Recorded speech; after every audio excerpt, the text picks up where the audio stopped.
the whole time. You're trying to maintain a certain environment in which the other person can use that environment to heal themselves.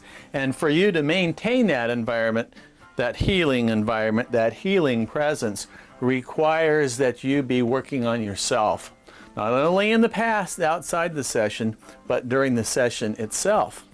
Now, what I'd like to do is take you back into the Atlantic University classroom for just a few moments in which I'm describing to the students my own understanding of what happens in a healing encounter, how the healer, by their presence and working on themselves, creates an atmosphere in which the other person can begin to heal themselves.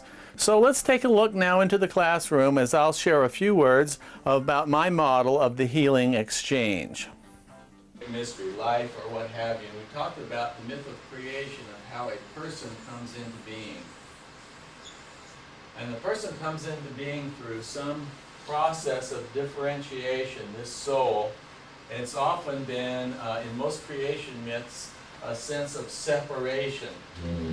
Although we had talked about the possibility that in the feminist revision we might start having some creation myths that did not involve a separation. In fact, this whole process of psychic development really puts into question the creation through separation. But this is what we start with anyway. And this is where we get right at the heart of things, the notion of yin and yang. So we have in this old ancient symbol from the East of the energy of creation, the yin and yang energies, duality. One of the dualities is me versus the rest of the world. That makes me somebody, because here I am. What do I mean by me? I mean everything other than that. It's me, I'm here, that's everything else. Now, God, or the great mystery, is whole. It transcends any kind of boundaries, it transcends any kind of separateness. We as individuals are created in the image of the whole. So that means we ourselves are infinite. We transcend any definitions, any separations, any distinctions. However, since paradoxically our very existence seems to come out of some sense of separation, otherwise we would just be invisible in the whole, we come into being through the sense of we're a somebody, like we're the yin and the rest of the world is yang. But if we are to express our destiny, which is to recognize our oneness with the whole, then we have to somehow re-embrace or rectify the fact that although we're an individual, we're one with the whole. So we have this, you might say, this mission in life. And everyone goes through this. And everybody has a different story to tell. There's different paths. Now, one of the things that enhances and puts some interest in this is that our surroundings tend to reinforce in us certain aspects of ourselves and repress others. Our parents like certain things about us, but don't like other things.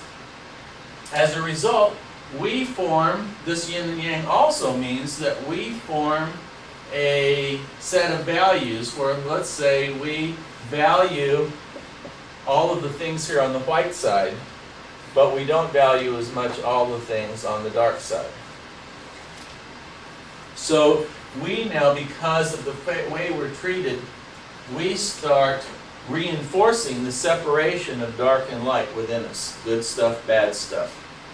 And this is also in the story of creation in the Garden of Eden, where through disobedience and eating the apple, they come to a certain consciousness, which is the consciousness of self, yet at the same time, they are made to feel guilty. And one of the things that they do, you notice in the story, and it's very important for our work, is that when Adam and Eve eat of the tree of knowledge, then they feel ashamed and they put on the fig leaf.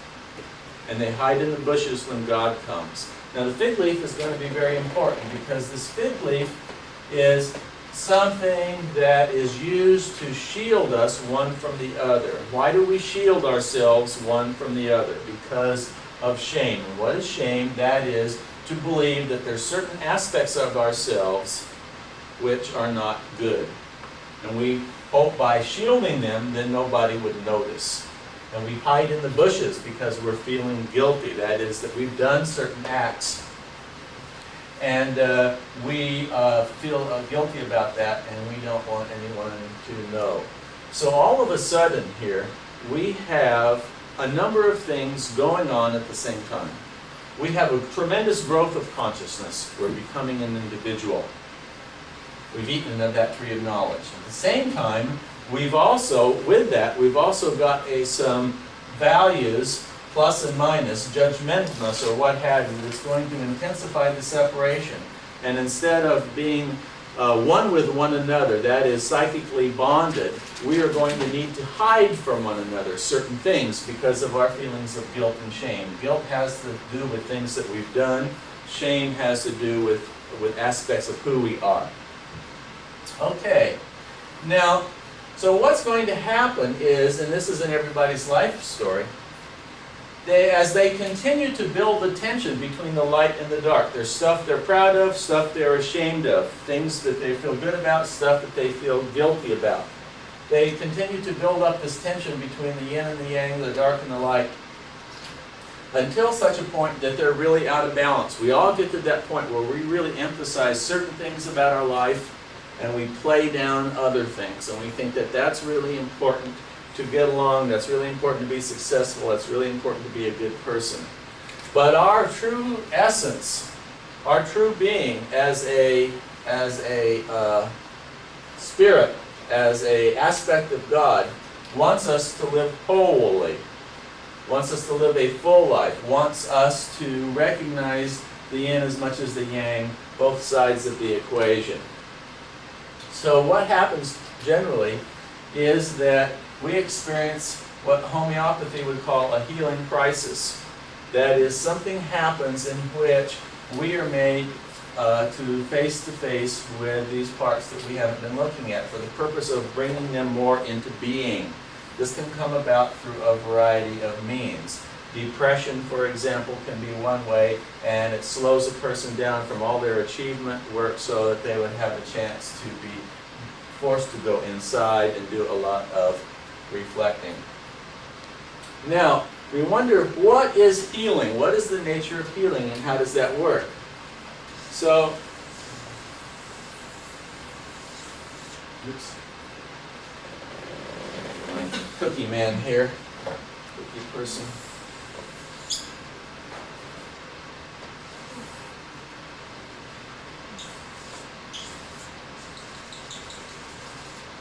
Well, this is to represent somebody and their sense of separation, yin and yang, good and bad, and so on.